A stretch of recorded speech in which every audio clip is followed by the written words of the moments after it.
human families of the planet Earth. You're now tuned in live with Super Heru Radio.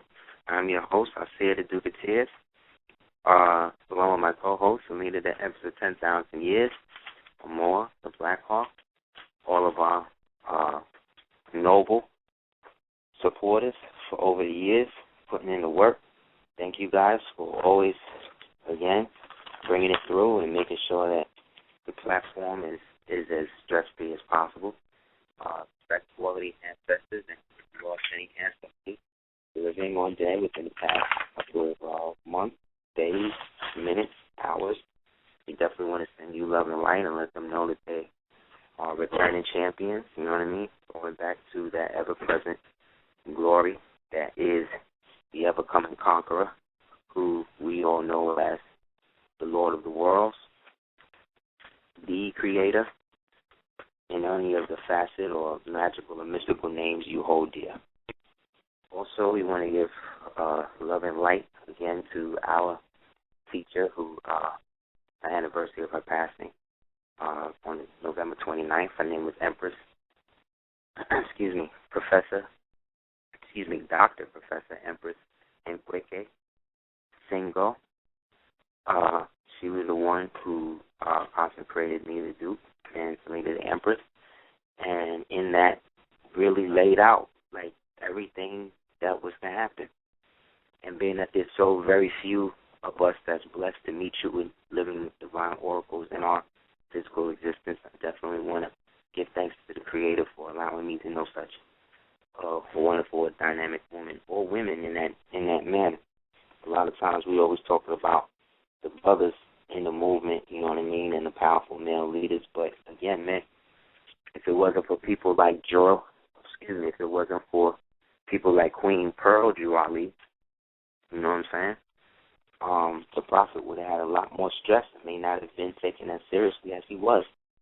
If it wasn't for, you know what I mean, people like Queen Nzinga, Hafsetha, even in modern times, man, a lot of the sisters that's on the front line doing what they need to do, you know what I mean, who don't get the props and the things that they deserve due to the fact that you got a lot of people who like to cock-block blessings in our so-called community or society. Yet it is never our presumption to judge. It is just our presumption, if we can be so bold, to ferret out what is worthy of what we should be building on or what is prudent based upon where we are. And so, being that I can only interpret that for myself and, inshallah, help validate some of the conclusions that you have come through, I do not present myself to be something I am not. And therefore, in the process of that, I allow myself to be open for whatever it is I need to experience for the greater good, while always preserving my own individual. Again, I said individuum and not individuality, because those are two different things. So one of the things that went down also on November 27th, we also we also commemorate the passing of the Grand Dragon, Bruce Lee, and passed on November 27th. A lot of people got taken out towards the last month of Jason. As I said it would 2 weeks ago, I said they're going to try to get in another 2 or 3 hits before Jason is over, especially being that they were able to fend off the coup d'etat that we'll get into in a minute. So specifically speaking, one of the main things, you know how we do, we take it from the basic term in terms of what they call world events, which are really allegorical symbols as to what's actually happening in our internal microcosm. You know what I'm saying? And we want to be clear with that when we talk about these current events, at least here, I can't speak for other shows, but on Super Heru Radio, when we're going through and over certain current events or things that are happening in that way, it is by no means to make you believe that this quote-unquote grafted-made devil is anywhere near the capacity to do any of the horrendous things that they've been doing to you directly. We are only dealing with this because we live in the world, regardless of whether or not we know it's a fiction or not, and it is maladapted, in my opinion, to live amongst your enemy and not know your enemy's movements. And right now, our enemy is anybody that's striving to preserve some sort of fictitious Western supremacy. Anybody that's trying to get you to confer or conspire or agree to uphold a fictitious nationality that has nothing to do with your original divine purpose here.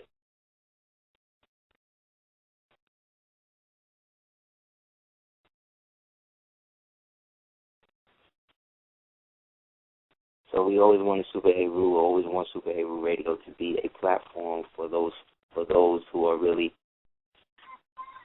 in it for the long haul. And also those of us in our communities in present mind state who realize that we are our ancestors' return.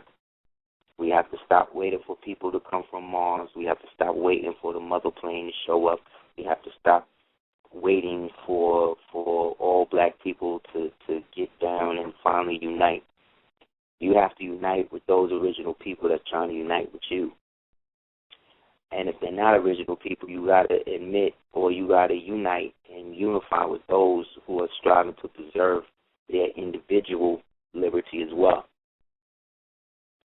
Politics, as they say, makes strange bedfellows.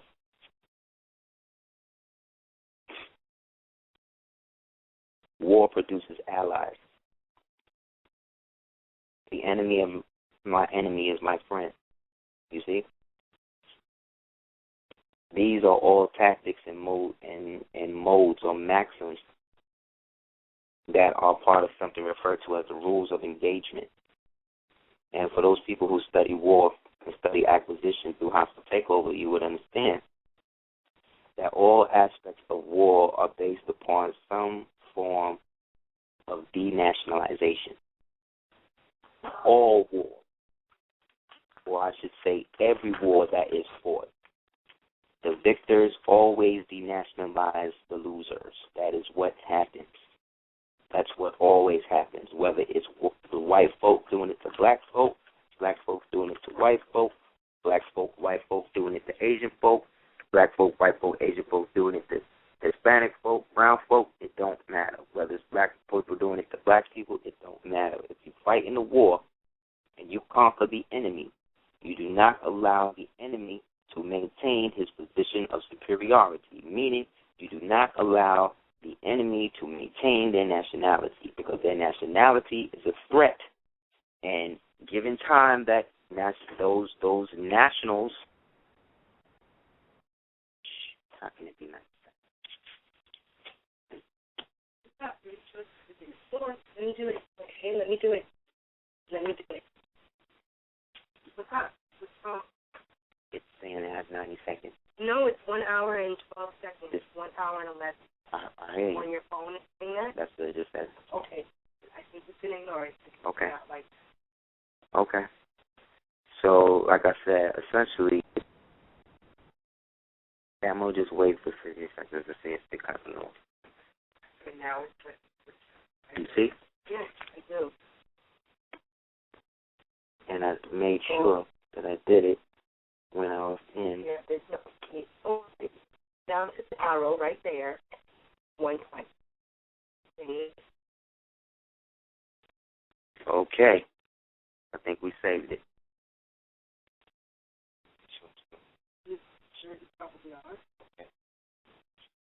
Okay, cool. Yeah, we straight. So essentially, are we still on, fam? Is everybody good? Just let me know in the chat room, man. Okay, cool. Yeah. Okay, great.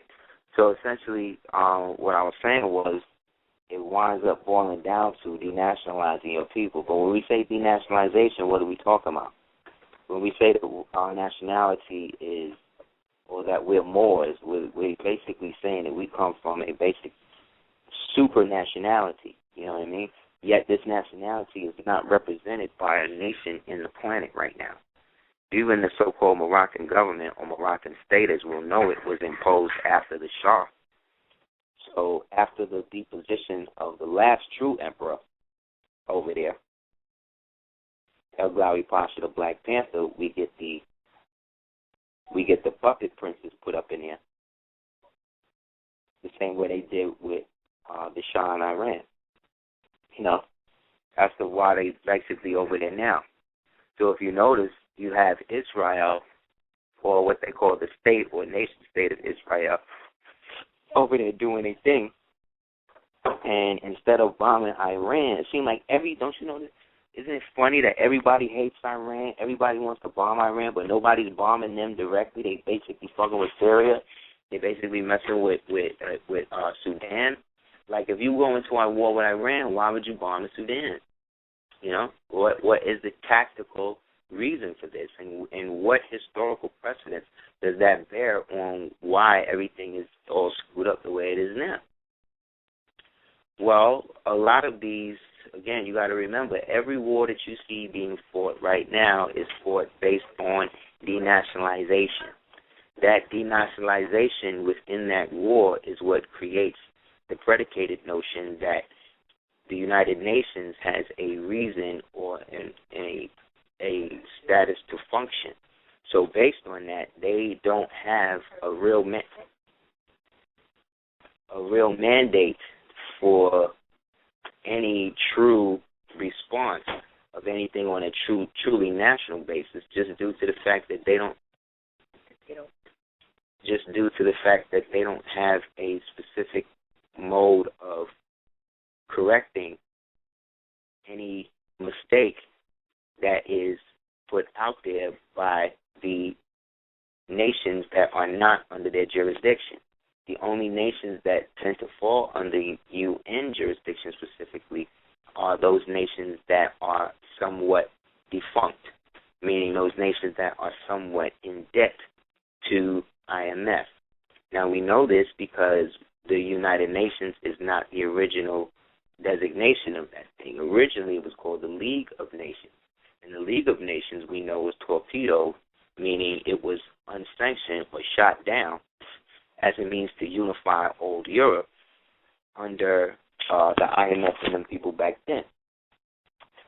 Specifically, it was shot down as a referendum, as something that they could do, specifically by two world powers, the Russians under the Tsar, and your man, His Imperial Majesty, Haile Selassie the First.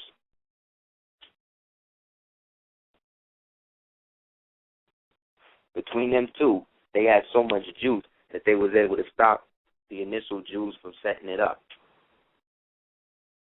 Now, we talked about last week that the term Zionism, or the first original Zionist movement that we can find on an indigenous level, started with those Moors in Harlem, called the very first Moorish Zionist temple of Moorish Jews in Harlem. This is almost 50 years before Charles Herzl helped flip the whole protocol to the learned elders of Zion into what we now today know as the Israeli state. Yet within the Israeli state right now, they're going through a Gestapo tactic where they start to lock down all of the Africans.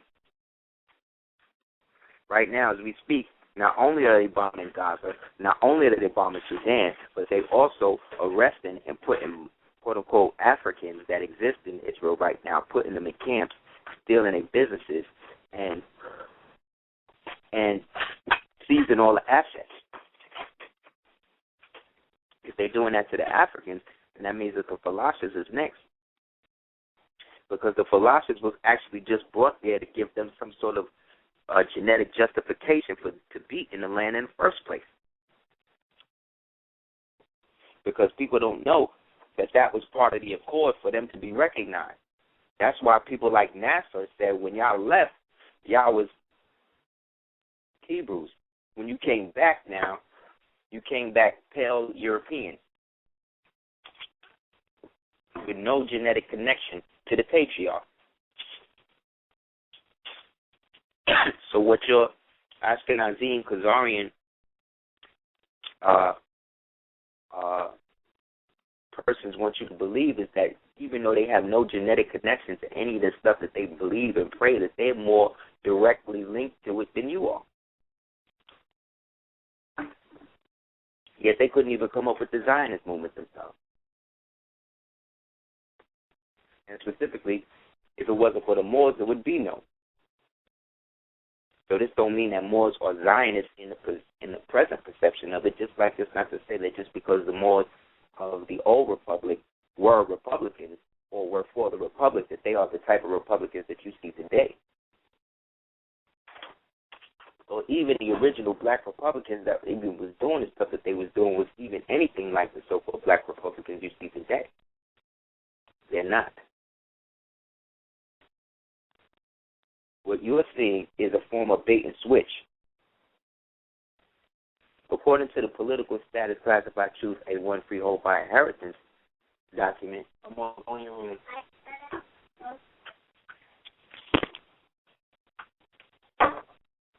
Here, come on, here.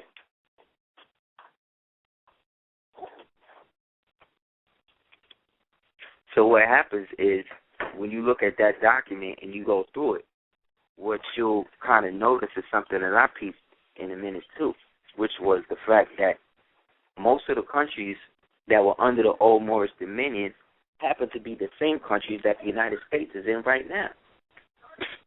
You know what I'm saying? Such as Siam, didn't he just go? Siam was like right there dealing with close to what used to be Burma, which is now Myanmar. For people that want to see what the Moors look like in old Siam, you could look at the movie The King and I. You know what I mean? And how they brought the daughter of the American Revolution over there to school the king's children in a Western education. And how that basically led to a revolution that destabilized his country. But, you know, he fell in love with her or whatever, and then I think seeks asylum in Britain or something. But regardless of what again this says is that them bombing Sudan and Egypt is basically them bombing Egypt, because Egypt used to be a part of the Sudan. People don't remember that Sheikh Mohammed, peace be upon him, was one of the main people from Kemet at the time. From Egyptian Kemet, Egyptian Sudan. And again, this man laid the groundwork for a lot of the stuff that we're practicing today. You know what I'm saying? Yet there's so many different deals and so many different things at play that the one thing that we miss out on is how all of this syncs up together.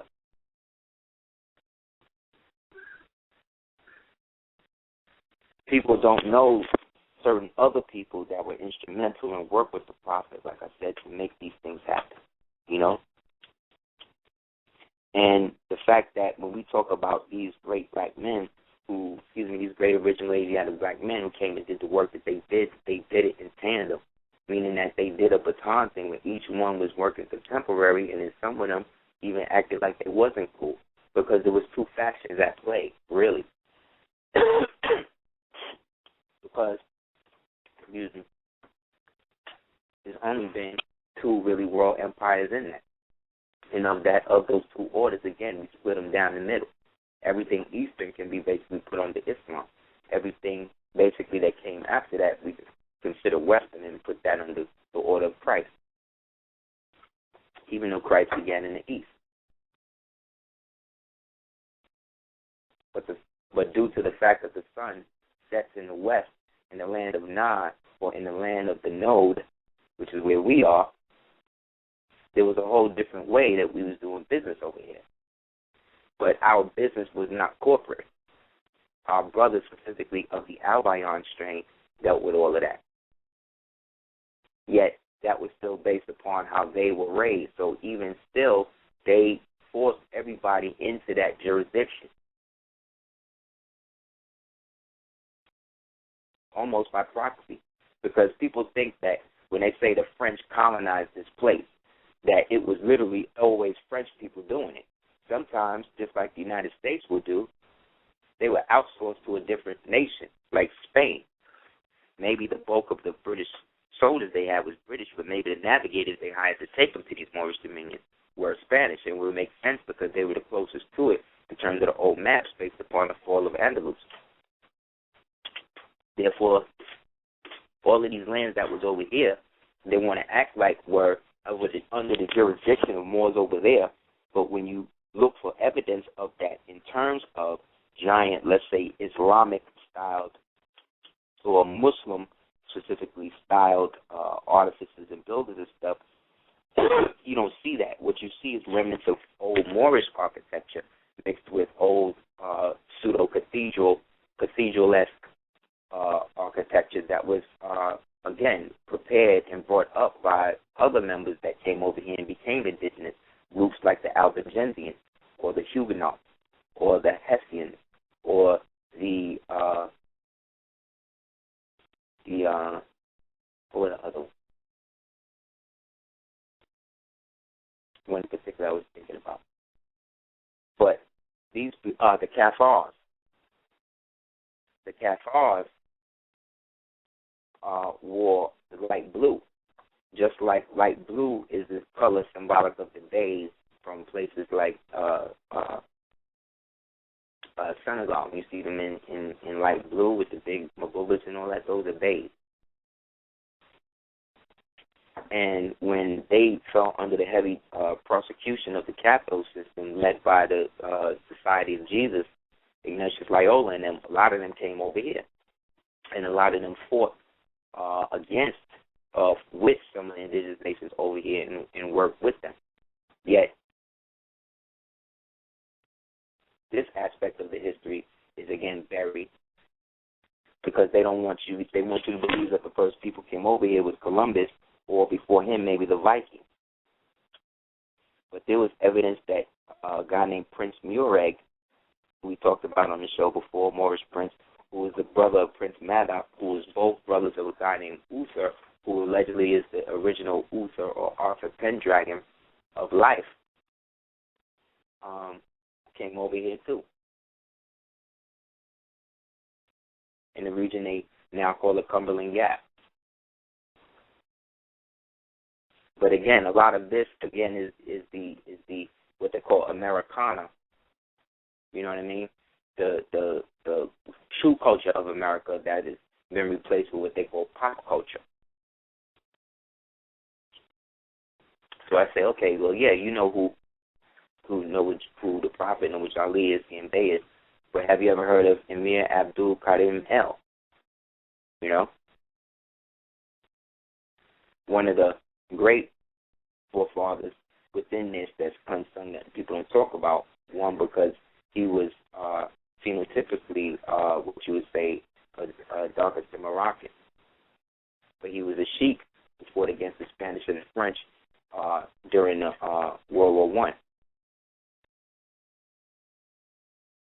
and was specifically down with the other dude we talked about last week, the brother Dr. Solomon Muhammad, meaning that all three of these people basically brought the true Shrinedom back to America under the guise of what first was the Canaanite temple. You know what I'm saying? So we have the Moorish Zionist temple of Moorish Jews in Harlem. We've got the Canaanite temple, right, in Jersey, right? Then after that, we start to see Canaanite churches, right, start popping up.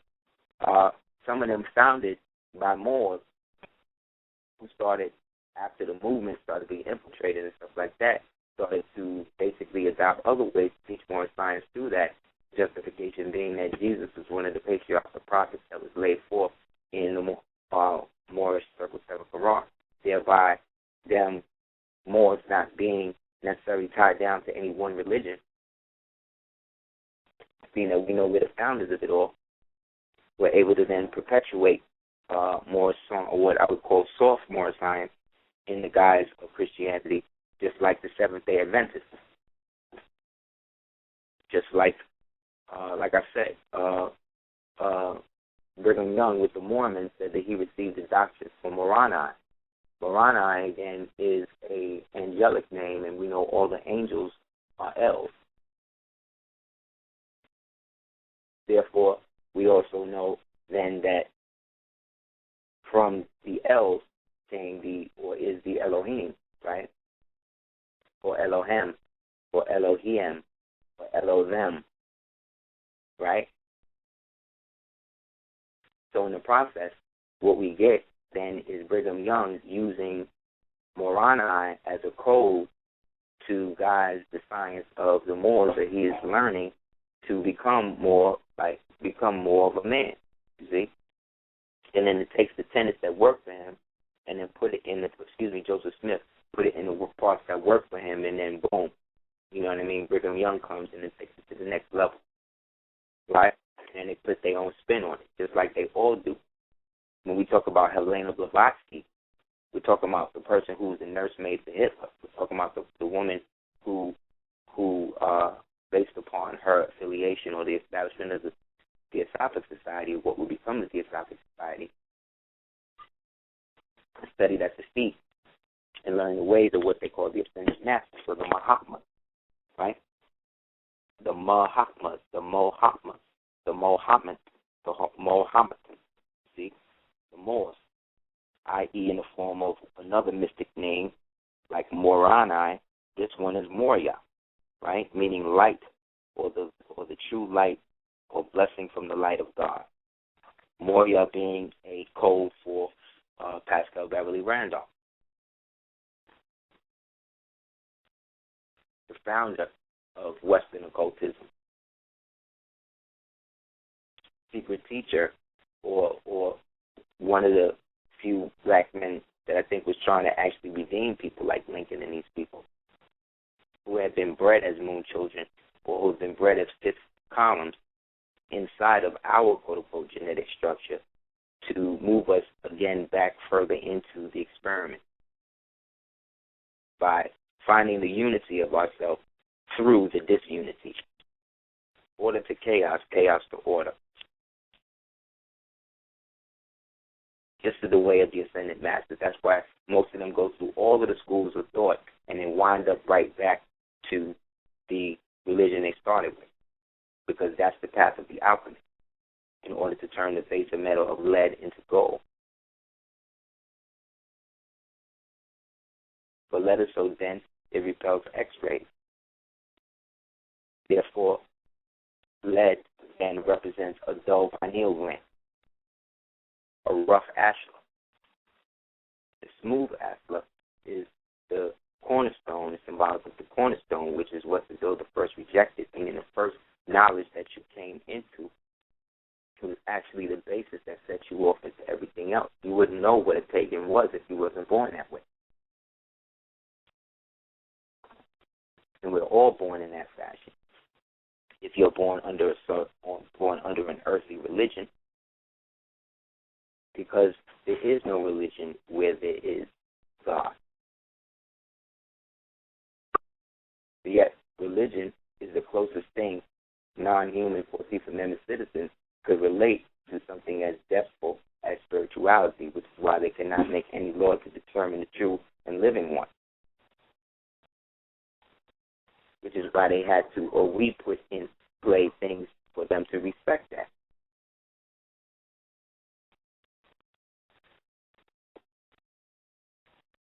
It's interesting. One of the quotes, the things from the House Joint Resolution 75 that people should really pay attention to is specifically the last article, the last paragraph, where it says, resolved that this House commends the Moorish American Society, okay, of Philadelphia. They didn't say the Moorish Science Temple. Now, there's a document that I read that said that at the time of 1930 that there was no Moorish Science Temple. Sanctioned in Philadelphia. That the only place that didn't have one officially set up like that was New York and Philly. Yet, that could also have been what the Moors had told them based upon who was interviewing them to throw them off the case. Either way, when they talk about the Moorish American Society of Philadelphia, that doesn't just apply, or it can, don't let them limit that if you try to use it and you're not in Philadelphia to mean that, because actually Philadelphia is one of the seats of your government originally before it was flipped into where it is now. So in that, for its efficient service it has rendered in the nation in bringing about the speedy and thorough Americanization. Now, when have you ever heard that word? Americanization means an Americanized nation, right?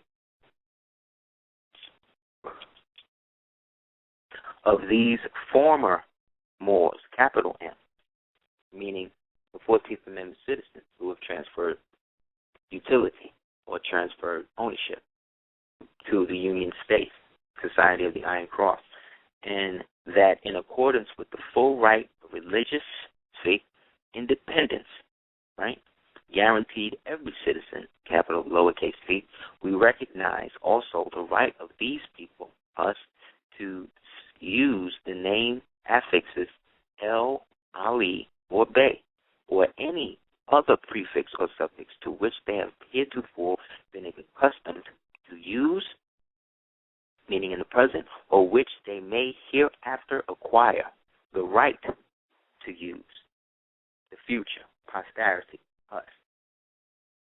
Therefore, there is total governmental evidence of the acknowledgement of who and what your people are.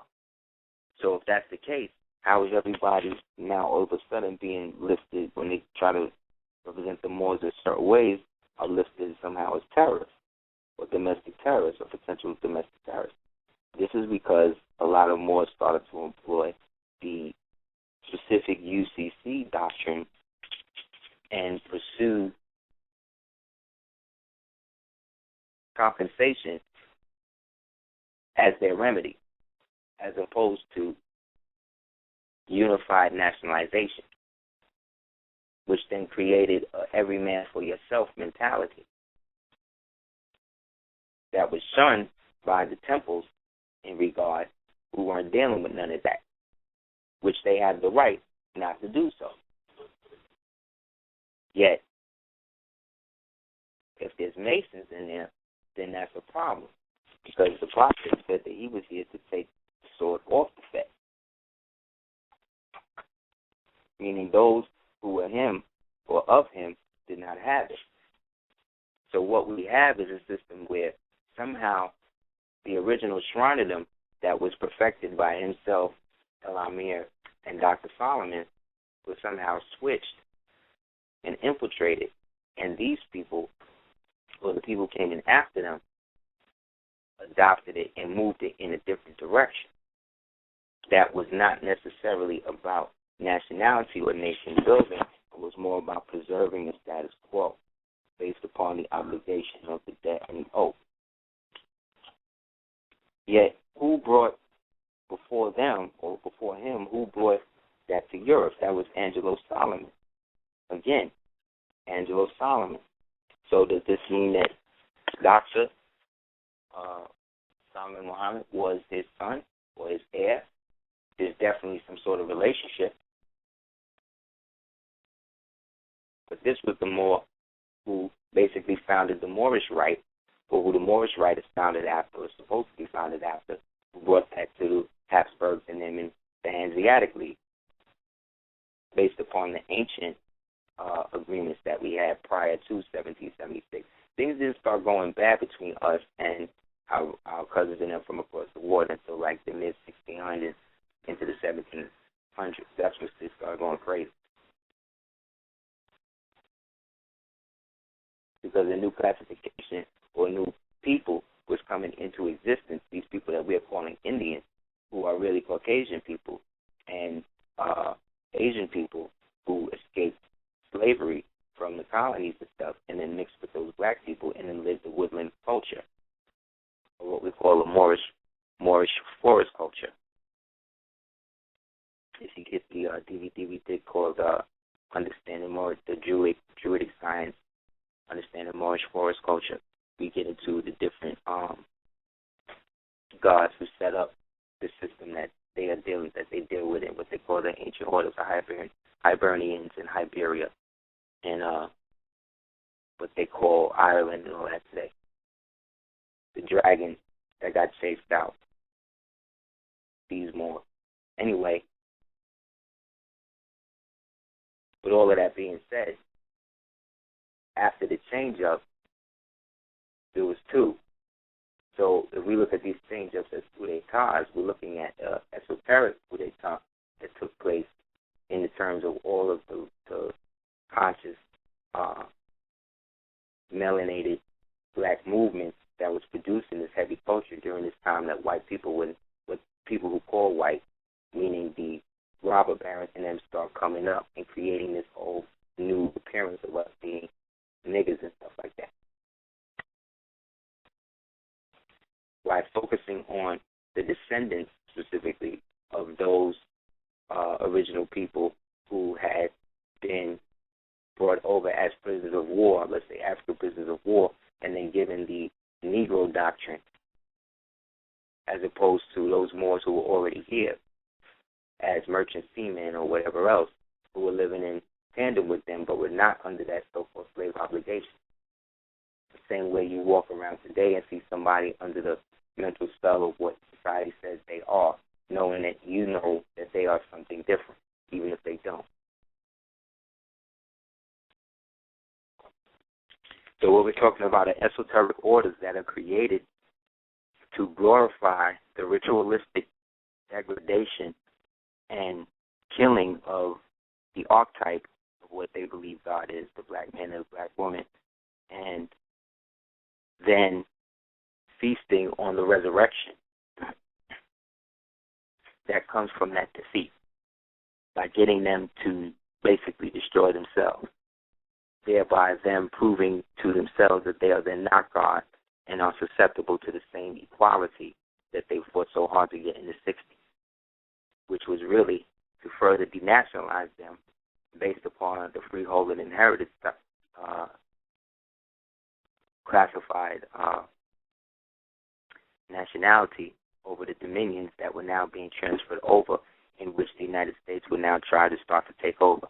And when you look at what was happening in 1956 as opposed to the Civil Rights Movement, that's when the whole shit was going down with the whole thing in Iran, because that was one of the first places that they wanted to start to take back, because that's in the center, and then they could take everything around that. That's why they forced the war between and supported Saddam. And look where that got them. So Israel was really to be a beachhead for all of the so-called Western satanic powers to unify themselves in the ancestral dominion. The same way when the Moors took Constantinople and then turned the Grand Pelagian, a.k.a. Byzantium, palace into the Blue Mosque, or the Mosque Palace, and then built the Blue Mosque on top of that. That's the ritual. They always, or like the Dome of the Rock in Israel, they always take over whatever the ruling esoteric society is. They always take over what was the religious center of everybody, and then build a thing on top of it, or move everything out, and then like what they did in Grenada, and then just move in like they always was there.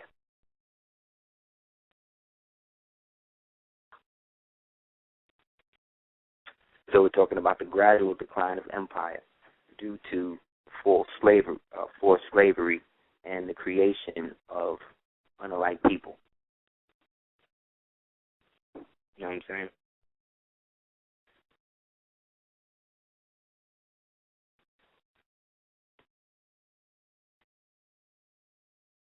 So when they create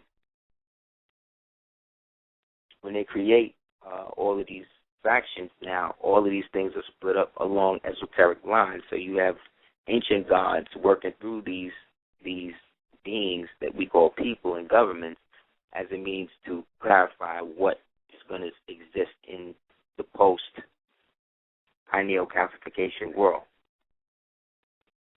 So most of the people in Iran or whatever, they speak Farsi and all of that. They're Persian. They're what's considered Persian, or what the Prophet called Persian. So they descend from the Mughal Empire, which were, again, the Moors of Persia, who then descend all the way back to Clytus of Niger, one of the generals under Alexander the Great, who was proclaimed Setrap over that region that we call Eastern Europe which is Bulgaria, as well as what we call Iran. So he imported a lot of original people through the Phoenician trade, being, again, he's black, and made a lot of people dark there, which led to what we call the Mughal Empire, and then out of that, the Sassanid Empire, and then they got, lighter, and then eventually they were taken over by the outlying, what we'll call wild tribes that they now call the Huns and stuff, and then they got mixed up, and then they started moving the Philistines, the people that today we call Arabs, up in there, and then they mixed up with them, and then when the white people came to try to get through the Khyber Pass to prove themselves to the Moorish nobility, they got even fairer in skin tone, because that place never been conquered like that. So they're really fighting a losing battle. So they're really just trying to provoke these people into some sort of aggression so that way they can do that. So remember when they shot down the plane the other day? All of that was staged to bring them into some sort of conflict. So Israel is shooting over them into Sudan to kill black people over there because they contracted. People don't know that Israel got contracts by a lot of these African warlords, and some of these at the top, that's getting money off of the destruction to provide weapons and military training through Mossad and all of that. So a lot of those tactics and all of that, the gunpowder eating, all of that is taught to them. The ones that they kidnap and the ones that they wind up putting on trial are usually the ones that start to break away from the whole thing. Like what they tried to do with Charles Taylor. He started telling them about how the CIA was trying to create crack labs over there to start to get involved in that whole thing. And when you study the war that was in Liberia, that went to some whole next level fighting on the spirit realm, where these dudes out there with AKs and wedding dresses and high heels and and gold machine guns and all kind of crazy shit. Like, they was really bugging, wearing actual bones, skeletons, like bugging. To the point that the mother had to be installed to bring out all the children in balance, in which then the first female prime minister in Africa was established due to her relationship with Condoleezza Rice. I believe she was a nanny to her or something like that back in the days. But in any event, all of these things, politically as well as socially as well as esoterically, are starting to compound due to the fact we're 17 days away from the last day of 25,000 years, or what some people would say 24,896, which again we can round down to 25,000, which then means the next day is the first day of everything else. You know what I'm saying? Everything that can be. The same day, every day is like that. Yet, because they've given so much affix to the prophecy, that the prophecy has now become almost self-fulfilling for some people. And so, when we was in the 80s and we were in the early 90s, the things we were talking about now, everybody was talking about was all fake and was not real, you crazy, you conspiracy and all this other stuff. But now on TV, every other show is about doom prepping and underground military bases and UFO files and secret CIA meetings and everything that we had already been seeing in the tapes. So really, they didn't catch up with us. I got an email from somebody who put me on, and they was like, yo, I was listening to Alex Jones and after your show, and it was like everything he was talking about, he was literally like regurgitating. And it doesn't surprise me because all of these people are plugged into. I own stock in Blog Talk. I wasn't, put through the Jesuit thing or any of that. Closest I came to that was going to a Lutheran school. Due to the fact that Martin Luther again was a Rosicrucian. But again, that, as I'm seeing, was a gateway to Randolph because him being the Lord of all the Rosicrucians in the world, as well as the Libra, the balance of things and coming into knowledge, that's like a polar opposite to me. But I'm starting to see opposites kind of in astrology as almost complements them, to redirect again the polarity of what is being thrown at.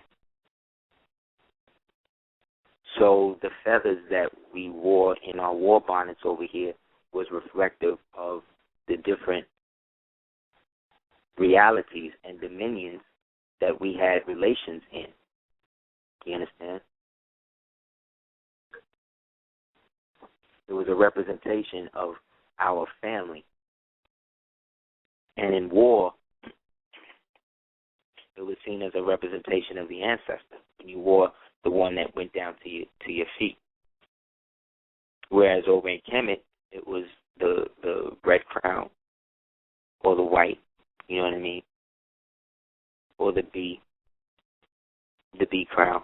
But all of it is, again, brought in further into history in the form of the boutonniere hats with the feathers that you will see Toussaint and Desaulniers wear, as well as the typical fez or even the so-called freedom cap. All of these, again, are representations of a spiritual idea and a people that was set aside to maintain that.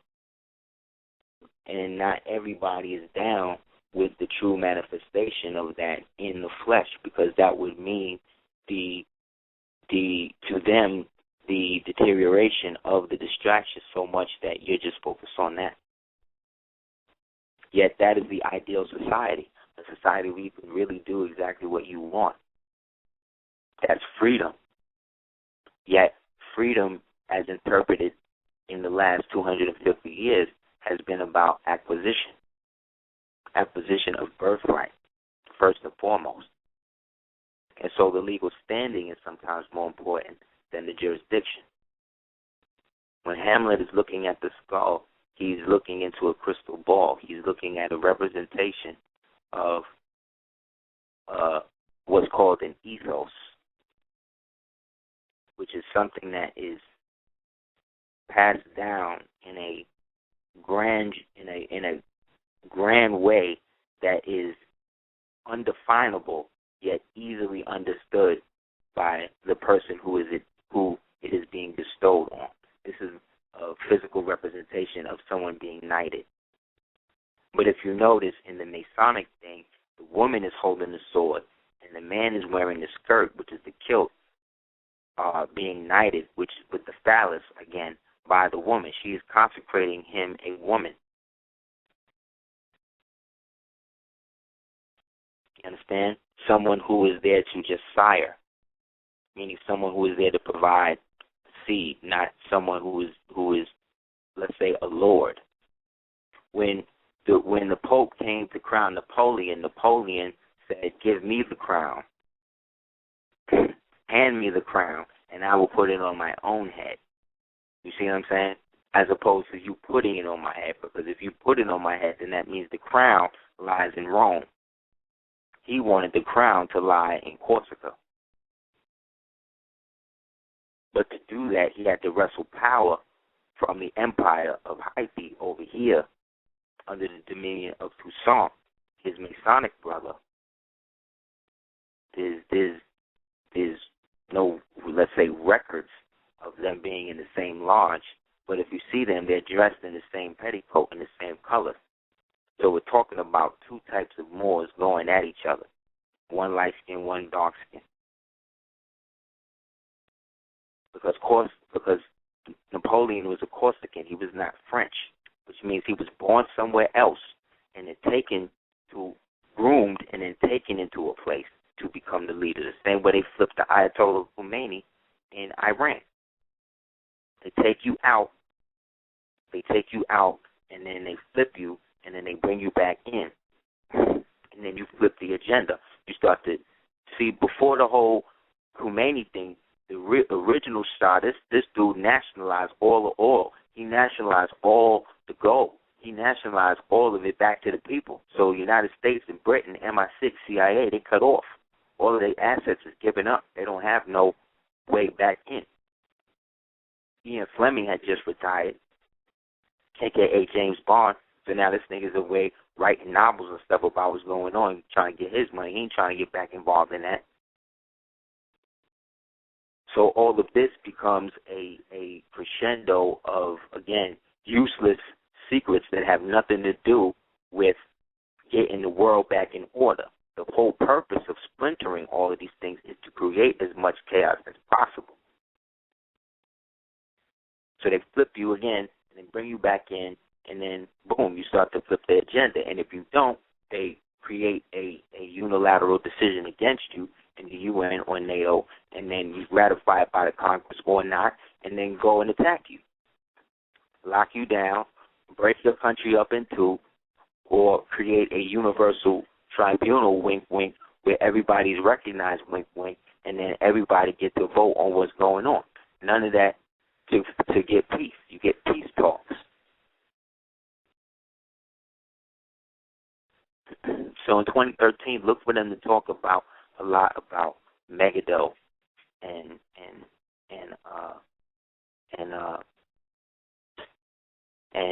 certain artifacts and stuff they find in that region, because this is going to be the end game play to try to flip all of this action.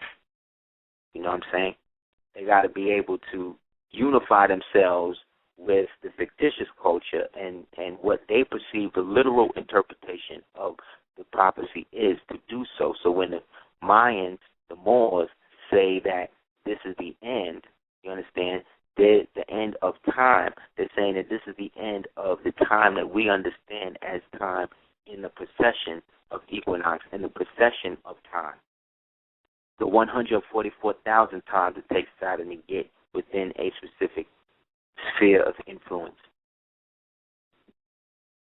We're not talking about necessarily physical people, but we're talking about the 144,000 years that was used to create or what some people perceive as beautify, what we perceive as the human bouquet, as all the different races that came out of what was happening. But at the head of those things, there was us. Us in our Asiatic sense and us in our quote-unquote African sense. This is the split between Lemuria and Mu. This is the fall of Atlantis. It's people over here who was, for whatever reasons, so ill, they into creating all types of other shit to the point where the people from over there, our brothers, because we're talking about one landmass now, go in to shut that all down. And so they got to deal with dinosaurs and all types of other stuff, and it gets too much. And so something happened, and there's a great flood, and those people who decide that they're going to live do what they need to do that. And then other people adapt in other ways. But remember, we're just the epoch of time in which beings have souls. There was people that was here before us that was living in conjunction that had their own thing, but was not made in the image as we was, based upon us having the dwelling place of the kingdom within us, between the two temples in your ears, in your head, of God, within the body of Solomon. That's what made us dominant over everybody, regardless of how we was knocking them down. You see that in a movie like Clash of the Titans, it didn't matter. You could be a dragon and all that. I'm slaying you because I created in me. You don't. You just got firepower, or you could fly, or you could walk through walls or whatever. You got all that, but I got the spirit of God in me. You don't have none of that. You don't even believe in God. Or you remember what God is so much that you revere it so much that you know that you don't have it. So you got to submit. That's what the Bible say. It's the belief in the word that compels the demon. It ain't the Bible. It ain't the cross that you can be showing them a crescent. It don't matter. If you believe and know that the word is within that and it's coming out of you, then in that moment you are that. That's you. It's dealing with God then. It can't. What they going to do? What they going to do? That's why when they come to try to vamp on you, they got to come deep. Because they never know. They never know if you'll Hulk out on them. They don't know. They don't know. Especially now. You got 17 days. You don't know what you'll be after that. We're talking about, do you really fathom what I'm saying? If nobody else is telling you, I'm telling you, really think about what I'm saying. I'm talking about the end of 25 1,000 years, man. You can't even begin to really itemize that in something other than a number you can write down. You can't really even jump into that in a manner that doesn't come off like science fiction, because it's something that is innately in you. You can't be something you're not. No matter how many white women these niggas sleep with, they ain't never gonna be that. No matter how many bleaching pills Nicki Minaj and the rest of these American idols that they've created for people to worship poison themselves to try to recalcify the pineal gland, it's not gonna work. No matter how many people you activate with this pink color shit, it don't matter. No matter how much you want to act like you don't listen, these people watch you more than you watch them. It's the reverse. We're actually the celebrities. These niggas is actually the fake people. They're actually the regular people.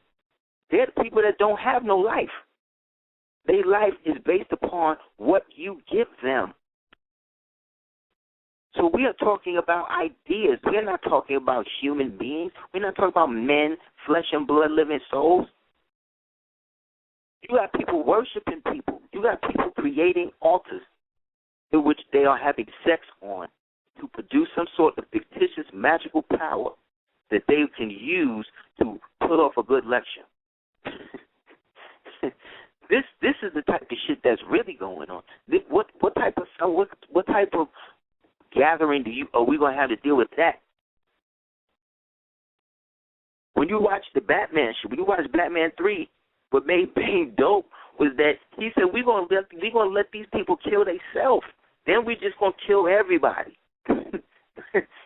He said courts will be convened. Punishment will be adjudicated. Like this, he's like, I'm not doing nothing. He said, no, we're going to free everybody. Because in the end, they're right. They're right. These people don't have the right to do anything they're doing. Nothing. The right comes from the gun. That's it. It's just a gun. That's all it is. It's not about justice or anything like that. It's not about talking to them and trying to be rational and humane. You can't do that. You can't look at the present situation as somehow being organized in a manner that allows people to fully be themselves. You can only be yourself if you are humiliating yourself, if you are debasing your family, if you're renouncing your gender, if you are creating some sort of informant list on people where that's the only way you can really be sanctioned. So it takes longer for real people to actually be recognized, because the people who they go to see who's dope or who likes what are the same people that are copying them. Because they don't have a life anymore. They've given all of that up.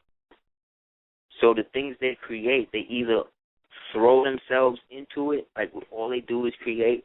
They don't even sleep. That's all they do. They don't even write. I don't even have to write anything. I just go in and just whatever. That's cool if that's your thing. Yet, by no means does that make people who write things down wrong. You see what I'm saying? So everybody and everything has its own process to be recognized and should be allowed the space to do so. That's what America is about. That's why you could say you're an American and not hold your head down, because you're not saying that you're a member of the United States government. If everybody on the outside of the country know the difference between that, how come we don't know the difference between that? And if we know that everything west of Moorally in terms of our real culture and all that was Africa anyway, why are we getting so caught up in the words, in all of the geographic location? Because the Africans who come over here, or at least the ones that I've met in my life, very few, have actually brought, like, real, like, African knowledge, like just dropping shit, like just building. Like, you could just walk down the street in Chicago or Philly or New York or L.A., wherever, and see Original Man, and y'all have a certain connection based upon what it is y'all building on. You know what I'm saying? And that's peace. And y'all just start building and just get real deep. But the African only going to go to a point with you. You know what I mean? Because they go through secret societies and stuff like that early in their culture. That was taken from us. They don't want us to deal with none of that. When we deal with that, we got to deal with their version of that. You see what I'm saying? And that's what I mean. There's this thing where if we really from there, how come you not trying to put me back on? How come I got to go over there to get, you know what I mean, real, like, African knowledge and shit like that? And I know some real, like Pops, the brother in Brooklyn, big up to Joloff restaurant in Brooklyn, Senegalese, right? Is the homie. He been there since I could remember. And he was building with me. You know what I mean? Like, really building with me. But he was like the only real, let's say, African. And my grandmother was going out with the ambassador to Gambia. This is when I was, let's say, between 10 and like 15. I didn't know none of this. This thing wasn't telling me nothing. And I was in the house with this nigga. You dig what I'm saying? And he saw I was in the black culture and all that. How come he didn't put me on in that? You are not African. You are not African, Charlie. So he said, you're not African, Charlie. Oh, I'm not going to tell you that. Oh, okay, you're black. See, now I understand what this nigga was saying. But again, this nigga was a drunk. This nigga came one day talking about how he kissed the Pope ring and all of that. But again, now I realize, oh, that's what that plaque was. He was a Jesuit. You see what I'm saying? From the Gambia. I didn't know that. If you listen to the show, you already know, how legendary my grandmother was, so God knows what they was dealing with. So either way, what I'm talking about is real black history. I'm talking about how the intrigue is like right there with you. And this is the type of thing that, again, like later on, after I helped to excavate this old crib and found all this old Masonic regalia from the old dead Mason. One day I come there with my fez on, no writing, of course, tassel not tagged down. She's like, oh, you wearing a fez? She's like, oh, you a Moor? I was like, you know what that is? She's like, oh, yeah, I know what the Moors are, the L's and the Bays and all that. Yeah. She said, yeah, I used to go, they used to have a temple down in, what did she say? She said in New Jersey. And I was like, wow. So, why you ain't, so I'm looking at this chick like, yo, why ain't you never put me on? Like, because you was dealing with all, it's like every day I was finding some next level info about this person. And it's like, okay, this is the person that raised me up. This is the person that taught me to tell the truth.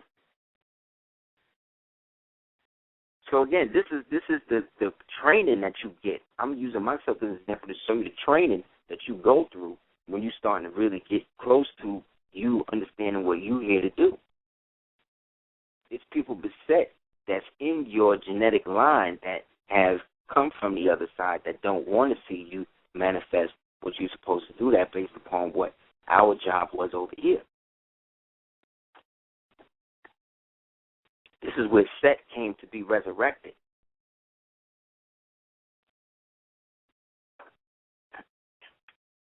See what I'm saying? This is where he came after Ma'at gave the judgment, and he was set to the west, or quote unquote to the west, to the land of Nod, where he would now face out the rest of his years as represented by the fall of the quote unquote sun, which again is the rise of the sun. So even that then again is the resurrection of what Set is supposed to be. That is us. We are the set of people who have been cast aside by this great aspect due to us going to war with ourselves, with Heru, the hero in us, that has now been brought to the justice system, the United States, as a gateway to our original republic, to America, not the United States. The United States is its own entity. that has nothing to do with the true destiny of humanity. It's the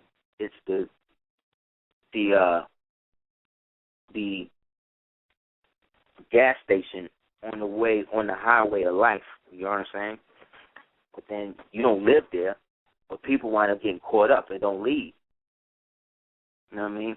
There are some towns that exist in what they call the way deep west and all of that really don't exist, but people go to and all of that, but they've been on the road so long they have created a reality.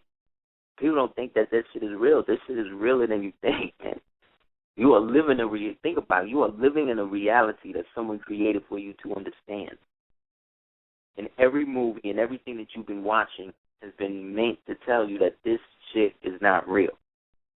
So it's even beyond what you saw in The Matrix and in the movie The Island and things like that. These are just the physical representations of it. You're talking about an esoteric spiritual matrix that has been spewed over you over moanity, right, to endow it with a false purpose. And the more conscious of it you get, the more of the reality it then seeks to change around you to force you back into it, to reduce your nationality, to not fully accept what it is you're here to do and what it is you're here to represent. So a lot of us that went into the inner earth and all of that when it all collapsed now know that the time is up. So a lot of that upheaval is starting. So they're trying to pollute and destroy and all that as much as they can and use the race thing as a means to shield the whole purpose. But the race thing is really about a genetic thing. And the genetic thing is to replace humanity with false humanity, cyborg humanity, people who die with artificial parts more than real parts.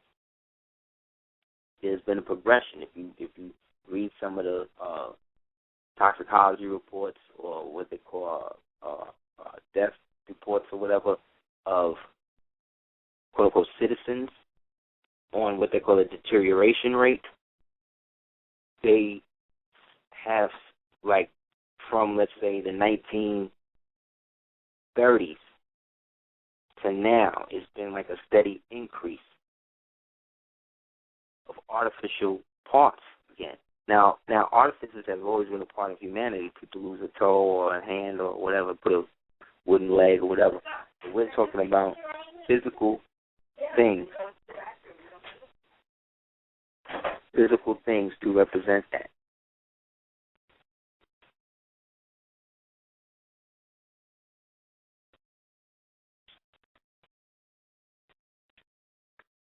And so when CNBA says that they would pay by basically losing their complexion and color forever, this is the prediction that they've already put out there. So in that, they're letting you know that the government has already been kind of offered up.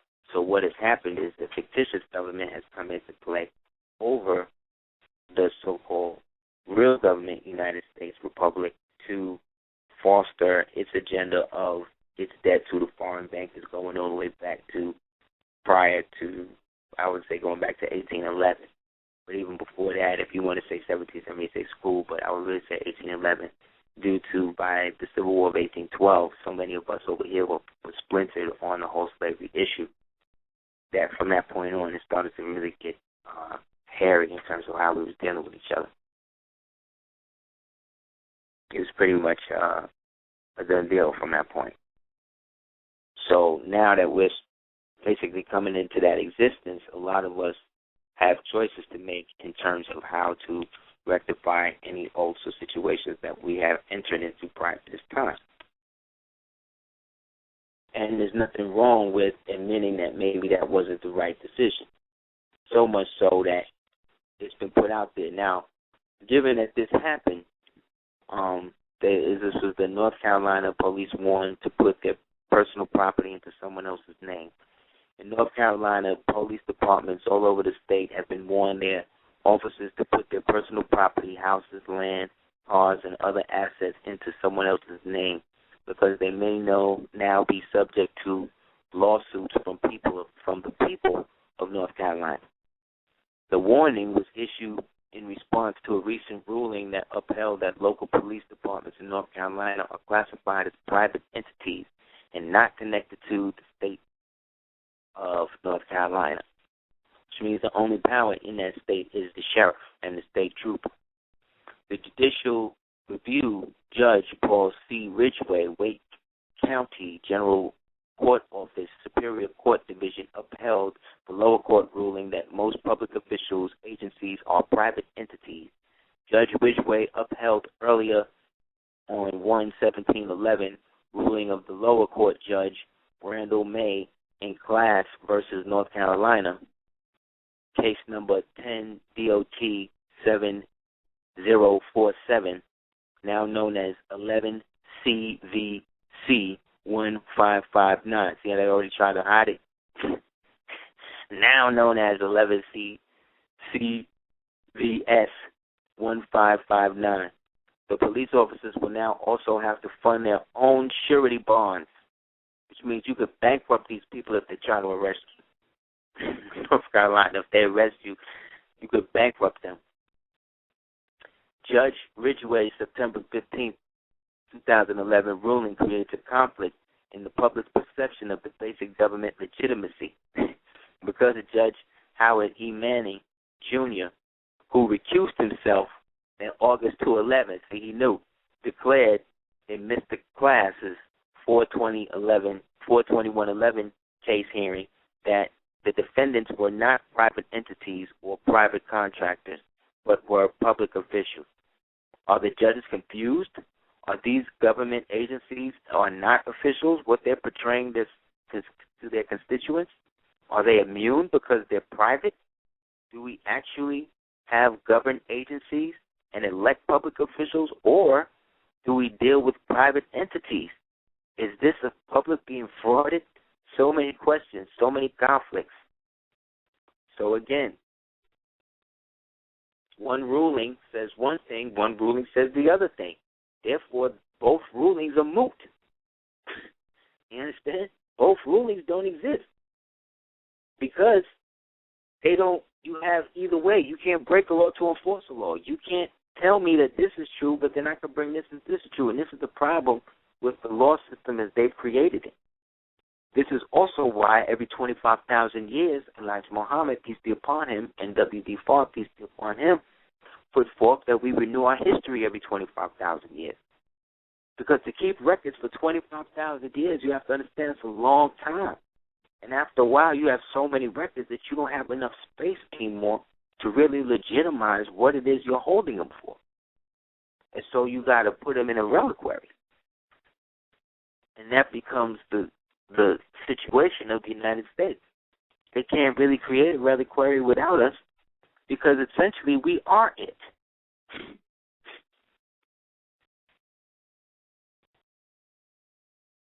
We are our own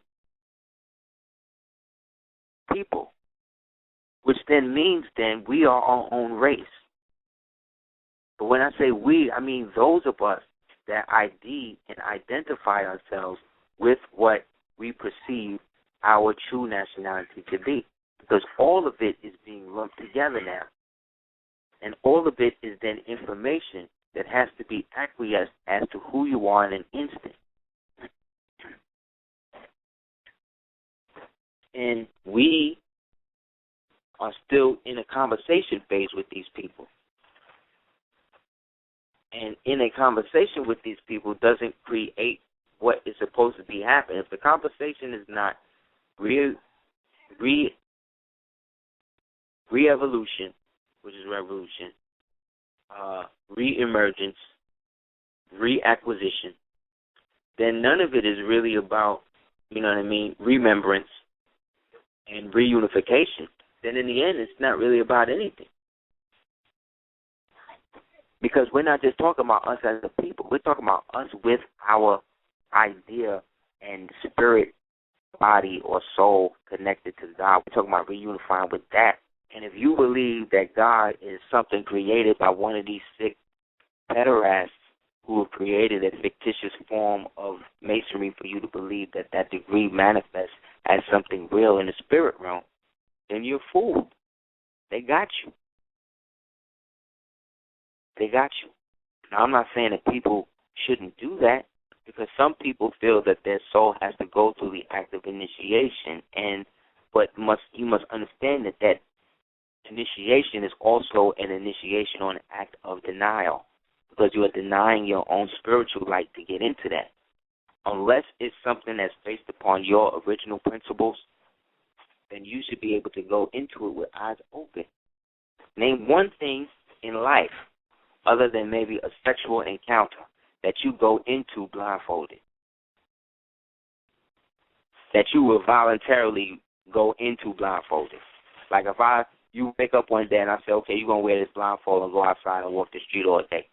Would you do that? You wouldn't do that. You wouldn't do that. You wouldn't do that. As a matter of fact, what I'm going to do, I'm going to rip your shirt off, and I'm going to rip one pants leg off, and I'm going to make you barefoot, and you're just going to walk the street, and that's going to be your initiation. You got to find your way home. But you can't take off the blindfold. You wouldn't do that. You wouldn't do that. Why wouldn't you do that? You wouldn't do that because you might die. So thereby the oath then is an oath or acquiescence to death. You have now agreed to be the physical version of Osiris or Hiram for them. You are agreeing to be the sacrifice in the oath. In the oath.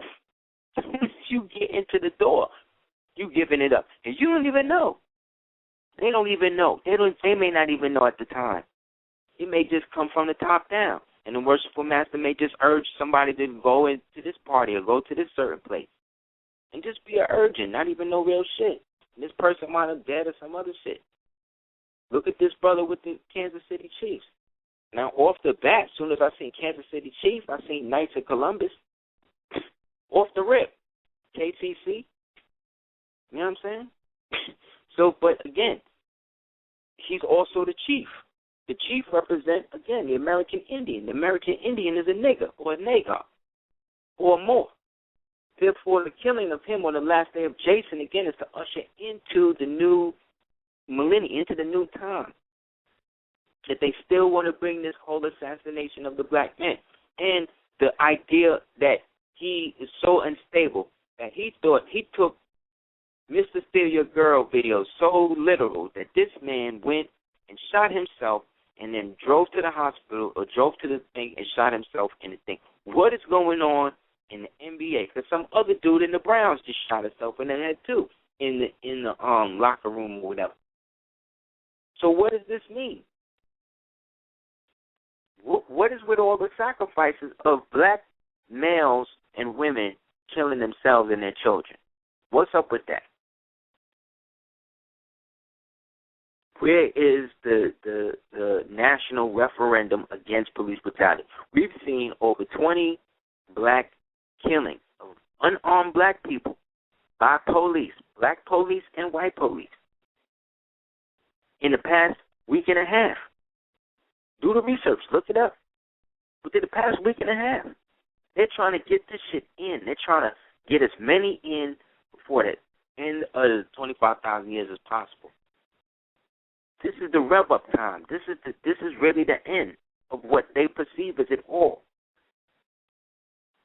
They are being put in a position between, again, as soon as we go into Aquarius,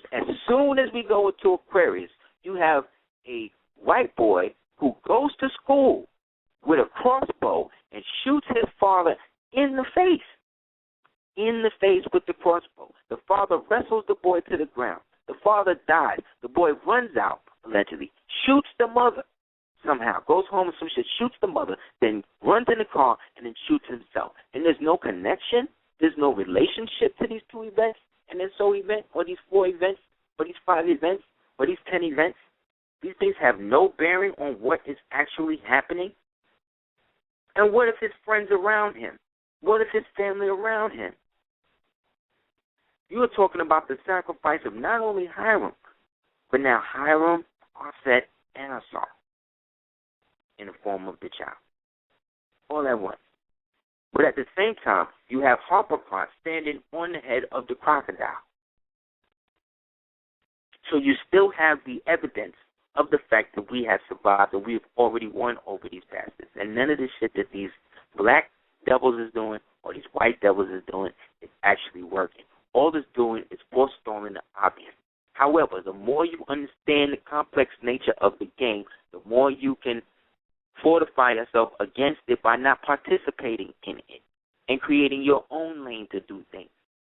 Because like I said, they are actually watching you. The Truman Show is actually in reverse. We're actually the ones. They have to create spy agencies to spy black ops operations, clandestine services against the American populace.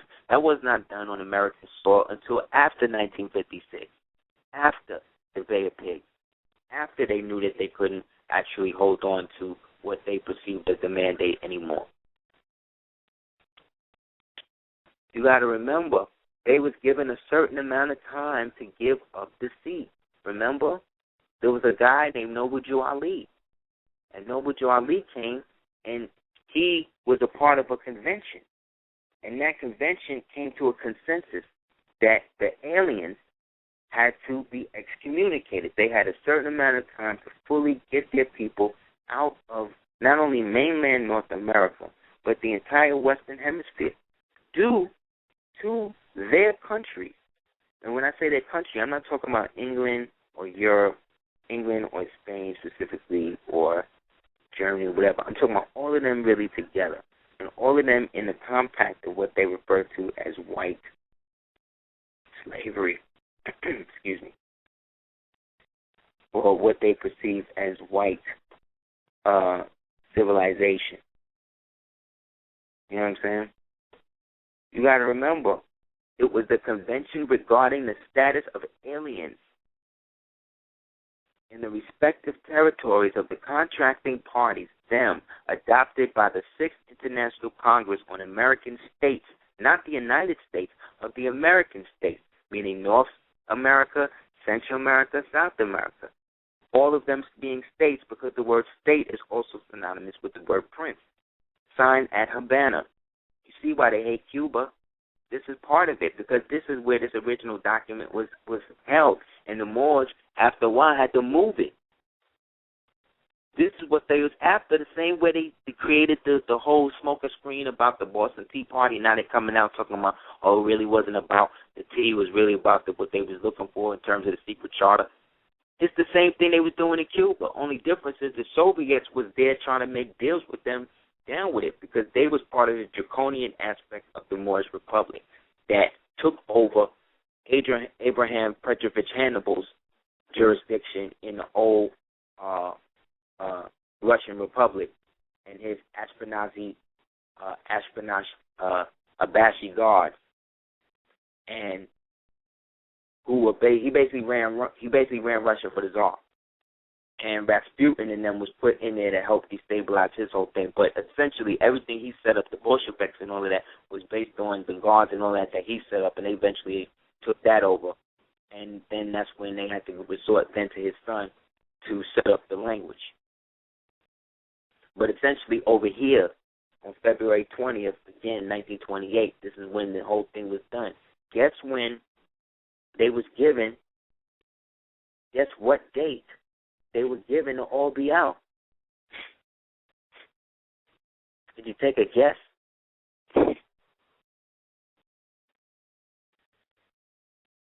They got 16 more days. 16 more days, and it's and that's it. They're coming to evict. They're coming to bring them out. Think about it, man. Noble Jew Ali did this February 1928. Everybody in America came and recognized him as the head of the American states. And everybody said that he had the right to speak for them. And that all of the so-called nations and secret tribes that was at that meeting that day all agreed to it except the United States ambassador, because the United States is not American. The United States is a foreign country to America, remember? So they could not be represented at a convention of American states because they are not inherently American. So if we're really speaking in direct language, that means then that the time then was given for them to expatriate, meaning they was given for them to leave. So from February 20th, they were given a date that they had to be out by, or that they had to begin to, let's say, pull out, as they say. Could anybody guess what date that is? It's obvious. It's over. And that's really what they're not telling everybody. They had to move that thing. They've been looking for that thing ever since. Didn't the Nazis have a heavy presence in Mexico? They show you that in the beginning of the Constantine movie with Keanu Reeves.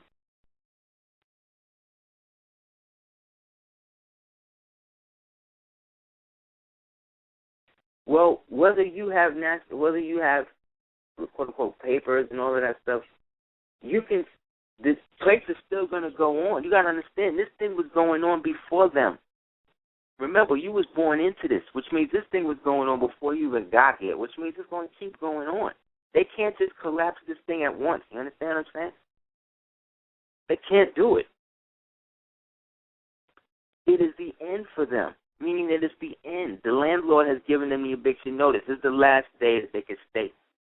December 21st, 2012, that's why it's the end. That's why they got a party like it's the end of the world. Because that mentality, that creation, that Nazi, Freemasonic, Satanic, Luciferian, quote-unquote, Blue Lodge mentality, that whole eugenics, Jacobian thing is about to be unleashed. Everybody about to know. Everybody about to accept that this is what's been going on, whether they want to or not. Whether we understand it in the concept that we understand it right now or not. The point is, it's happening. The point is they can't do nothing on now without you knowing that it's a scam. There's nothing that the government is doing right now that you don't look at sideways, that you just automatically... Remember when you used to think the government was okay? It may not have been that much, that long. But, you did. Because inherently, we set it up to be inherently strong. But it has been corrupted. Therefore, it has to be switched. And they tried with it with the New Deal shit. They tried with it. Then they had a coup d'etat a little while ago with your man Petraeus, because this dude was basically gearing up to create a false flag so that way he could be in turn president. This is the story. And allegedly they got wind of it and didn't want to come out against him on some hit list shit based upon the fact that everybody loved him. So they flipped the honeypot on him and then get all of the steamy CIA briefs, and then is able to kill two birds with one stone, get rid of him and his men. But now he can now potentially go for Republican. But if he do go to try to run for president, now he's already blocked because he's seen as some sort of degenerate because he was carrying on some sort of affair when he should have been monitoring as director of the CIA. So you see how they block you in the future. They set you up from the beginning. So you have to understand, anybody that enters the quote-unquote present United States system is inherently corrupt. It doesn't matter if they're good people or not. We're not talking about them morally. We're talking about them socially and economically. No one that's in government can really be totally on the up and up. They can't.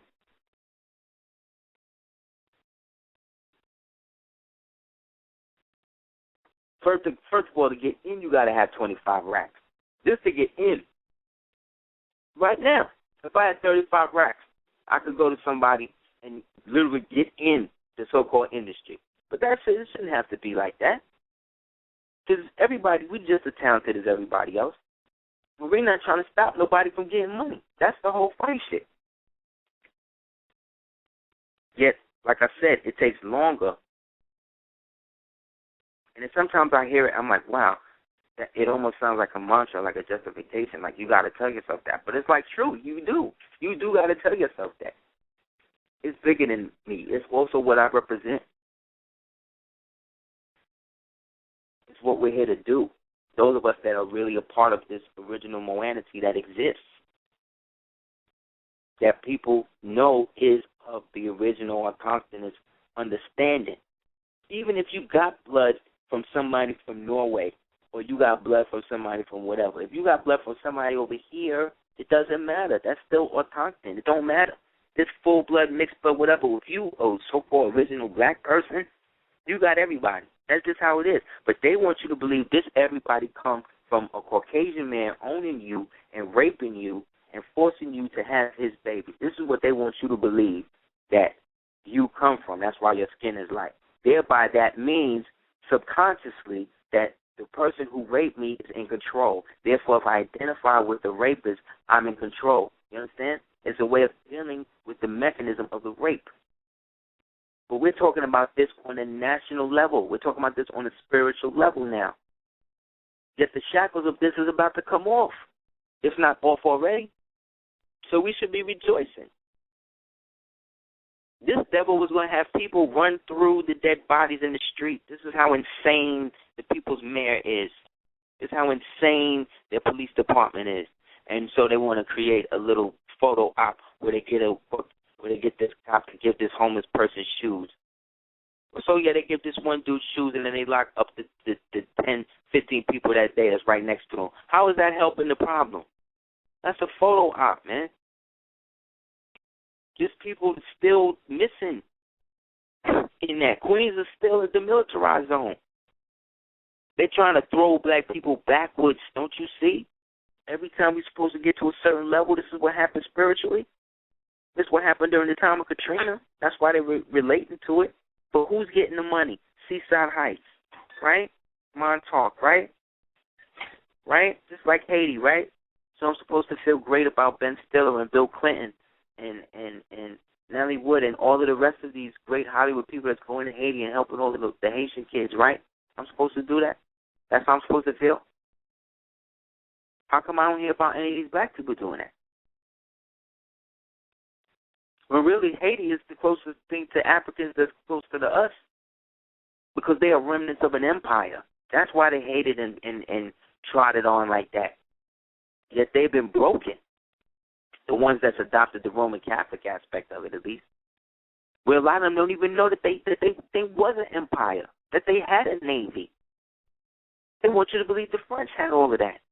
When the French copied all of that from them. And how did he know them? He met them the Corsican. How did Napoleon meet these people? Where did he meet them at? In Louisiana. On St. Louis. Right? What is a royal ark? To commemorate the royal ark the greatest bestowed on this foreigner. In which now the Kituan society is being put in the back so that way they can create these fake Scottish Rite type societies or societies that would become like Scottish Rite, like the Odd Fellows and things like that, all based on these guilds that have been copied by those who are still at war in terms of the ancients and the moderns.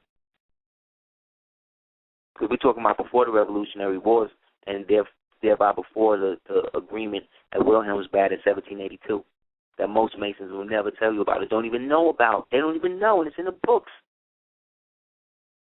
So when you talk about the consolidation of how Luminism becomes a part of this whole equation and satanic and Luciferian shit beginning to get switched, and how the true Shamanism wasn't really introduced back into the whole sphere of stuff until Noble Drew Ali, until El Amir, until Dr. Suleiman, who nobody even heard of. That's what I'm trying to say. They trying to make you think that white boys created that shit. The Shriners is actually occupying the space that the Moors is supposed to have. And the quote-unquote fake Shriners is supposed to be occupying the things that the Moors have now. How is it that you can walk around and do things and have a hospital and all that, walk around with your shit tacked down knowing that you represent the devil being civilized, but then when you walk around with the true and living representation of that without the writing, without the sword, without the tacked down tassel, you accosted. Because they see you as a threat to their government. Because our government has not been able to protect us since 1881. And the little government that we did have up until 1956, or up until the sinking of Black Wall Street, and then the rising of Harlem, the Harlem Renaissance, everybody was talking, remember that? We grew up reading about the Harlem Renaissance. How come we never heard about Black Wall Street until way later? And so the remnants of it in Rosewood, which is a fictitious representation, but it still doesn't change the fact.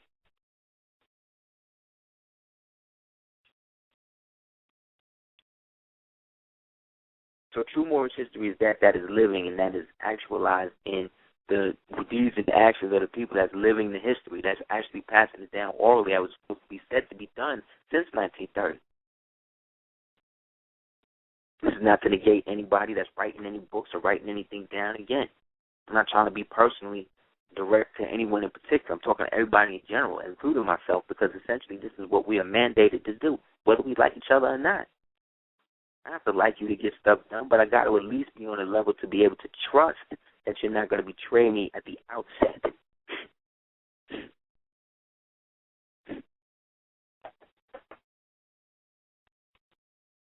And this is why some people become a part of certain obligations, so that way they can get the tokens and the secrets on how to talk and maneuver through shit, so they know what to look out for. But if you're in the spirit, you get that regardless.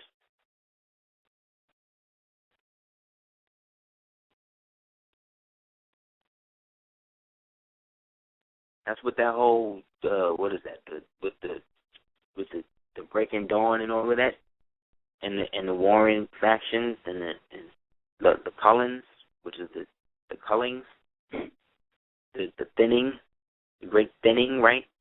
All of that is the next generation of the Harry Potter shit.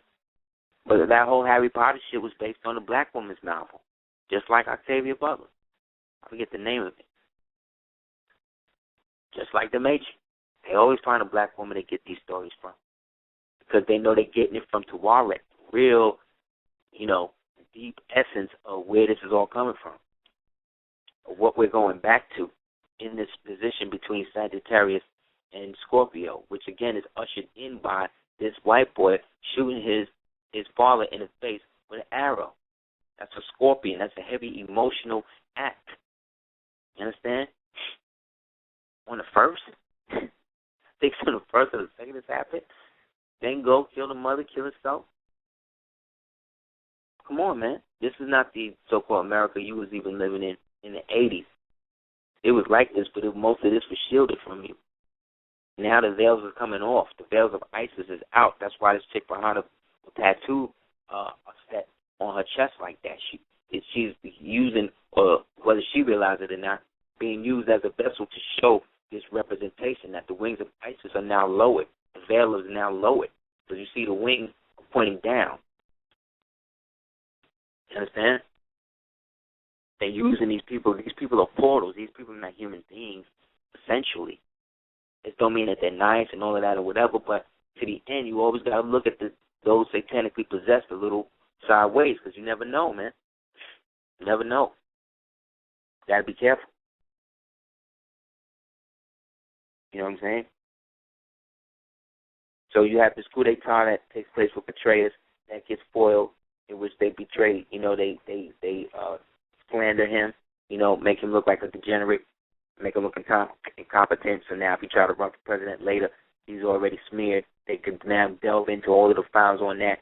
They try to get Holder, but they was able to flip that due to his connection direct with the president and with the so-called New Black Panther Party. So all of that is all squared away.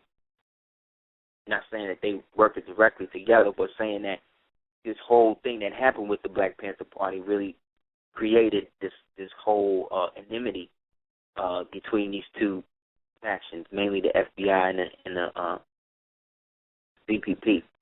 So those involved should really watch out, because they've been never stopped going to pro. That's the other aspect that people don't or should know. They ain't never really toned that down. They just evolved the program. So essentially, like I said, not even their original hate was created by that. So if you look at the map right now of all the places that they're involved in, they're all the countries that the United States have beef with. So prior to June 14th, or the act of June 14th, 1878, in 20 Statute 131, which related to the judicial authority of general ministers and consuls of the United States in China, United States of Siam, United States, Turkey, Morocco, Muscat, Abyssinia, Persia, and the territories formerly known as the Ottoman Empire, including Egypt, which then means Sudan, Khartoum, Mauritania, all of that got the Mahdi free when they kicked the British out around 1889. So that's when they had to consolidate, regroup their power, and become more financial in 1899, when they convened at Wilmington, Virginia, to concrete the whole agreement of white supremacy that would allow them to instigate what is known as the Ku Klux Klan, where the money for, I think it's D.W. Griffin's movie, Birth of a Nation, was now founded, where they used all white people to depict black people in this new myth of black people and monkeys and stuff like that, and where they started to produce this whole idea of this whole black continent and disassociate black indigenous people from their true heritage, being that most black people who grew up post Reconstruction were now under this whole new illusion of blacks being terrorized by whites. So much so that blacks would do anything just to keep peace, you see. And so this became a genetical virus in both quote-unquote races that would then be amplified by any other race that came in contact with the two, in the form of what they did to the Chinese by cutting their heads off and stuff like that when they helped to build the railroad, or what they did to the Irish or the Polish and them, the white slaves, after they screwed them, after they used them to kill the remnants of us, to then mate with the black women to produce this so-called Indian strain that would be the descendants and mothers of the people like William Custer and these same people that went in and killed all these other white people, Will Rogers and all of these Caucasian Indians that became casino Indians today, because they are not the original Big Buffalo people. We are the original Charataki, which is the keepers of the sacred fire. So, like I said, essentially when it comes down to the knowledge or what is being passed down from us, we are, like I said, the remnants of this great empire that was signified by those of us who chose to live a certain way of life.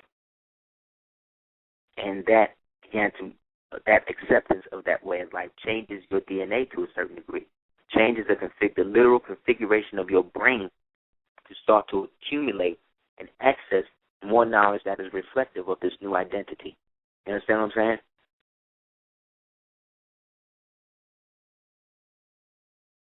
Read this thing from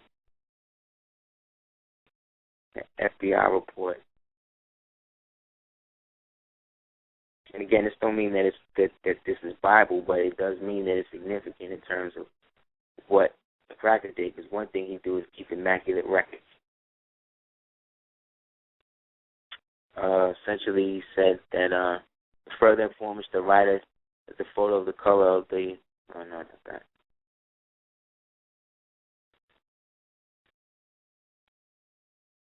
Yeah, here we go. According to and prior to, okay, this is from the September 15th, 1931, Department of Justice Bureau of Investigation. Again, it has the same serial number, which means it's filed under this original file. That was taken off the books by Moore, actually, that people need to do the nods to. And it says all information contained herein is unclassified since the date of 1/31/2010. So the meat of this is that Special Agent such and such meets at the Philadelphia office. This is the note that he wrote to the director in 1931, in which he said that the subject informed the correct name for the thing in the United States of America. He stated that the term Moorish science, not shrine, Temple of America, was the organized during 1930. Excuse me. Let me make it bigger. Was organized in 1913 until his death in 1929, a year after the Great Conference. Bay claims that he has been in the Moorish Science Temple since 1929, and that his official title is Supreme Grand Governor, which means this person was a Bay. And so the organization is known as temples in 17 different cities throughout the United States, including a couple whatever. But where it's funny where it says, and that the organization is not recognized or is not represented in the cities of New York and Philadelphia. This was in 1931. There were no temples from it. So if any Grand Sheik is telling you that he had a temple or would descend from the temple that existed in New York or Philadelphia in 1931 or 1930, that may be not true. prior to 1930, that may not be true. According to prior to 1930, the various temples held regular meetings for the registration and organization purposes. However, since 1930, no meetings have been held, and it is in the present policy of the organization to hold no meetings, and that their work is supposed to be carried on individually, and instruction or information concerning the organization are paused or passed on by members word of mouth. The advisor was merely as a matter of policy that the regular meetings had been discontinued, but would not elaborate as to the real reason or the discontinuance.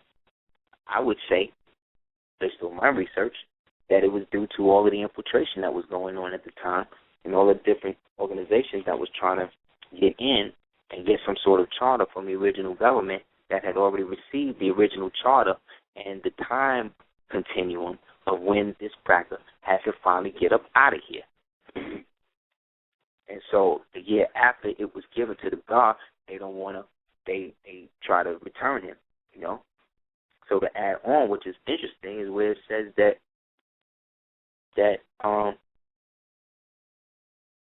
they advised that whatever the Moorish Science Temple of America is part of a worldwide organization. However, he would not enlarge upon this statement to furnish further information concerning what countries the Moorish Science Temple of America would be in, if any, might be located.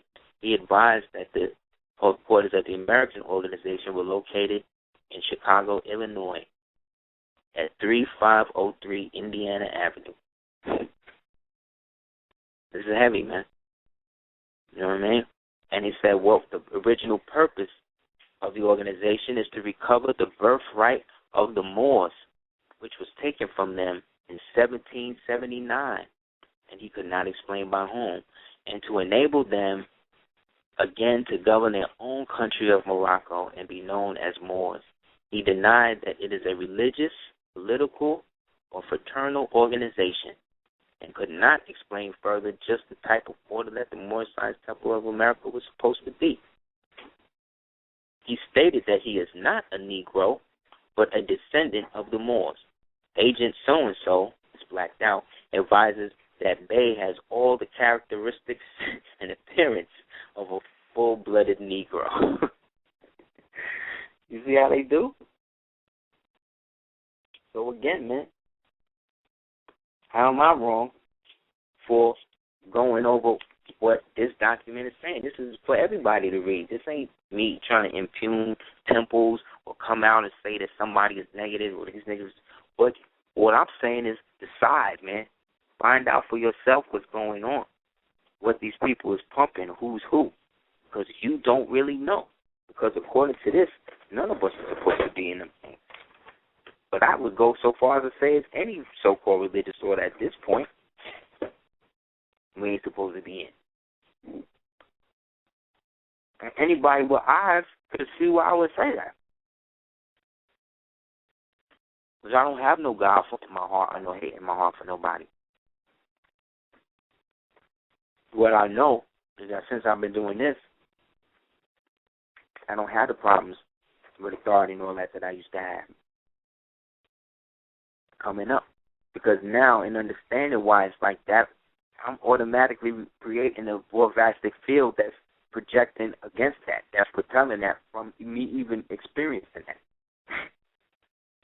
Why not? They showed you they do that in the movie. Did she create the shield, which represents the veil of Isis? She represents ISIS because she had to resurrect herself in order to come back and save her Heru, who is now in the form of a female daughter.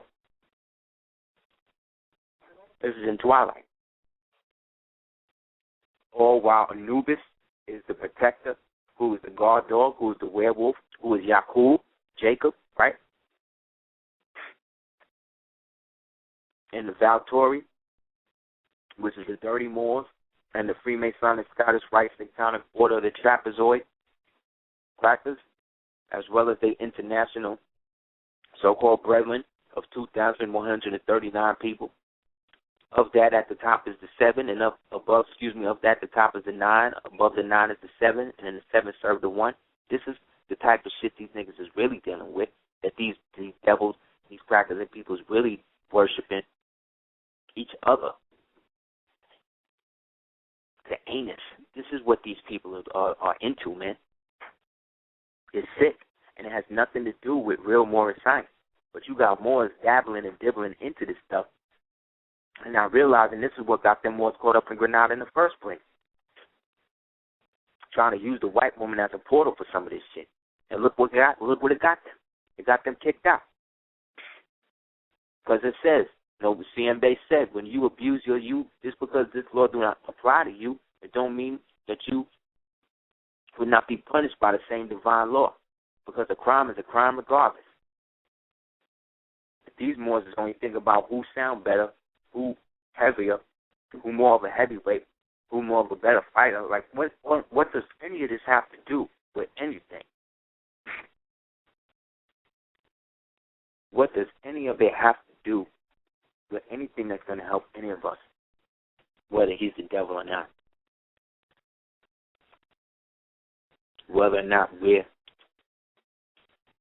evil. What if they're both right? What if they're both wrong? In the end, how is that going to help you or I in a position of getting up out of the damn spell in the first place? It's not.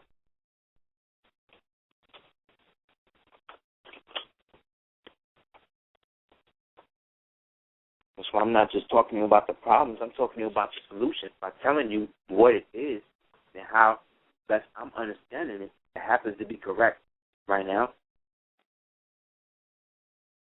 You can see for yourself. But again, we set this thing up intent-wise to help people and let people know that the shit you're seeing is popping is real. That these dudes are bugging. That this whole thing is fixed. And so what we want to do and have been doing is striving to create the report to be able to create that space to really do something and see something from it. So anybody that wants to also tune in next week, we're going to build with some brothers who are actually doing something. That's an initiative.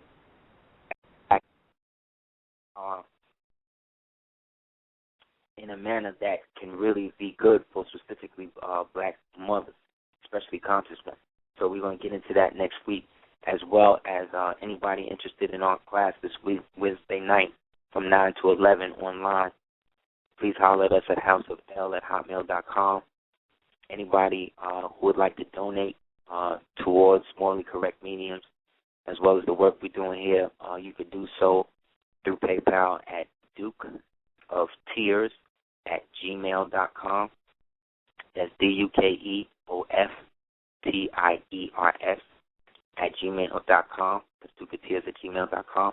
And you can also check out the world's most dangerous comic book novel, The Dark Skull 418, for order in our ebook, as well as a hard copy book that I wrote, 575 pages, full of what it is we're talking about, and things that have actually come to pass, y'all. For those people that read it, you see, in the book I wrote about how they was trying to secede. That's what they doing. In the book I wrote about what's happening in Dulce, Oklahoma. That's what they doing. In the book I wrote about how they trying to create this whole new nigga, Sarah Palin running for president. That's what they talking about, as well as some other things. So please check it out. It's a really good read, as well as visually I drew it. I think you'll like it. It's good for your children, too. It's a little hard, but what isn't nowadays? And I think they really like it because it's real. Also, check out cookingmorewithless.com, as well as the soundtrack to the book that you can get at www.darkskull418.com. There's a link on there where you can go and purchase it from iTunes under the name Team Cordoba. It's called the Soundtrack Mixtape Album CD. Try to pack it all in there. And, again, thank you guys for the continued support of Team Cordoba, Aseer the Duke of Tears, Selena the Empress 10,000 Years, and more Black Hawks side by side. You know, the whole fam, man.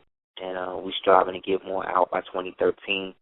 And like I said, man, next week we're going to have some good brothers on, building on how to empower the original woman, and more on some of the coup d'etat elements, fallout from that, That failed. This guy got in, and they was going to do that.